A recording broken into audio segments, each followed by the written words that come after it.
అంటే రంగా వర్ధంతి సందర్భంగా జగన్మోహన్ రెడ్డి ట్వీట్, మరి ఆ కుటుంబం పైన అతను లేని ప్రేమని ఒలకబోయటం.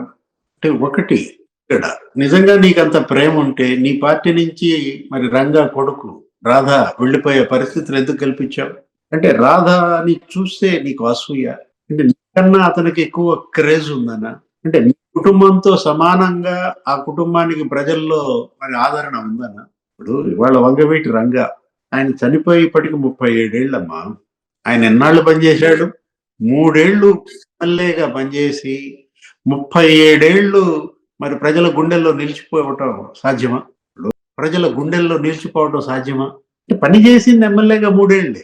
37 ఏళ్ళు ఆయన స్మరించుకుంటున్నారు, నివాళులర్పిస్తున్నారు, విగ్రహాలు ఏర్పాటు చేస్తున్నారు. అంటే దట్ ఈస్ రంగా.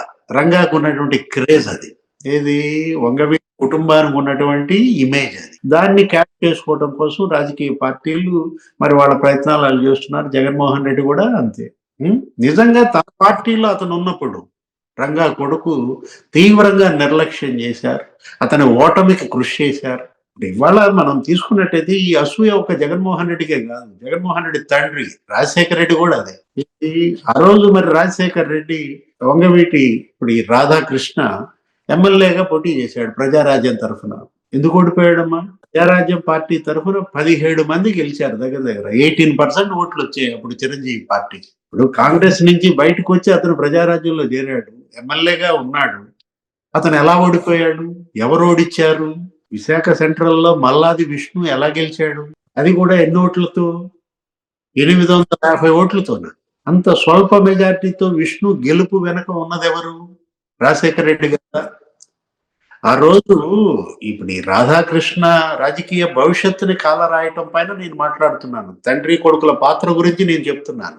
అంటే అతను తప్పులు చేయలేదా అని అనొచ్చు. ఆయన పార్టీలు మారాడు. ఏది ఒక పార్టీ వదిలేసి ఇంకో పార్టీ, ఒక పార్టీ వదిలేసి మనం చూసాం. దగ్గర దగ్గర 3, 4 పార్టీలు మారాడు రాధా. లో ఉన్నాడు. ఇప్పుడు ఆయన చెల్లెల్లో ఎవరో వచ్చారు. ఇప్పుడు ఎవరు? వంగవీటి ఆశా కిరణ్. మరి రంగా రాధా మిత్ర మండలి బలోపేతమే తన లక్ష్యం అంటోంది. ఈ రోజు కూడా మాట్లాడింది. ఏమని? మీరు టీడీపీలో చేరతారంటున్నారు, లేకపోతే వేరే పార్టీలో చేరతారంటున్నారు అంటే, తను నేనొచ్చింది కేవలం మా నాన్న ఆత్మ. ఏంటి? మన వెన్నెముక. రంగా, రాధా మిత్ర మండలిని బలోపేతం చేయడం కోసమే వచ్చాను. ఇప్పుడు ఈ రంగనాడులో పాల్గొంటున్నాను. అంటే ఏదో రకంగా అన్నా చెల్లి మధ్య విభేదాలు పుట్టించాలనో, ఆమెని పార్టీలోకి లాక్కోవాలనో, ఈ ట్వీట్ల ద్వారా, ఈ సోషల్ మీడియా పోస్టుల ద్వారా కొంతమంది తాపత్రయం చూస్తుంటే నవ్వొస్తుందన్నమాట. అంటే ఇవాళ వంగవీటి కుటుంబం అంటే మీ సొంతం చేసుకోవటం కోసం వాళ్ళు ప్రజల సొంతం. ఇప్పుడు ఎందుకు ఏ విధంగా ఇవాళ రంగా చిరస్థాయిగా నిలిచిపోయాడమ్మా? ఊరూరా అతని విగ్రహాలు ఎందుకొచ్చాయి? నిరంతరం ప్రజల్లో ఉన్నాడు. కార్పొరేటర్‌గా ఆయన రాజకీయ జీవితం ప్రారంభమైంది రంగా. మరి ఎమ్మెల్యేగా గెలిచాడు. 3 ఏళ్లకే మరి ఆయన ఆయన చావు ఒక మిస్టరీ. ఆ! ఏది ఒక హత్య దారుణంగా, కిరాతకంగా మరి నరికి చంపారు. అప్పుడు అల్లర్లు చెలరేగాయి. దగ్గర దగ్గర ఏంటి 42 మందో ఏమో చనిపోయారు.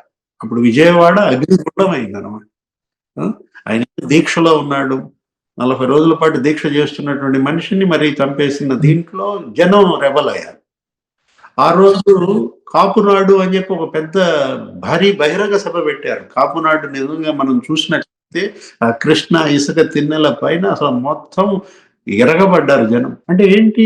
ప్రజల్లో అంతగా నిలిచిపోయిన కుటుంబం అది. ఆ కుటుంబానికి అన్యాయం జరిగిన మాట వాస్తవం. వాళ్ళకి రాజకీయంగా ఇంకా రావాల్సినంత గుర్తింపు రాని మాట వాస్తవం. యాక్చువల్‌గా ఆ కుటుంబంలో ముగ్గురు ఎమ్మెల్యేలుగా పనిచేశారు. ఏది? రంగా 3 ఏళ్లకే చనిపోయారు ఎమ్మెల్యేగా. మరి ఆయన భార్య రత్నకుమారి పనిచేశారు ఎమ్మెల్యేగా. ఇప్పుడు రాధాకృష్ణ కూడా ఎమ్మెల్యేగా పనిచేశారు. కాకపోతే రాధా జీవితంతో మాత్రం ఆడుకున్నారు. రాజకీయ జీవితంతో ఇప్పుడు ఆశా కిరణ్‌కైనా, రాధాకృష్ణకైనా ఉజ్వల భవిష్యత్తు ఉండాలని కోరుకుంటారు.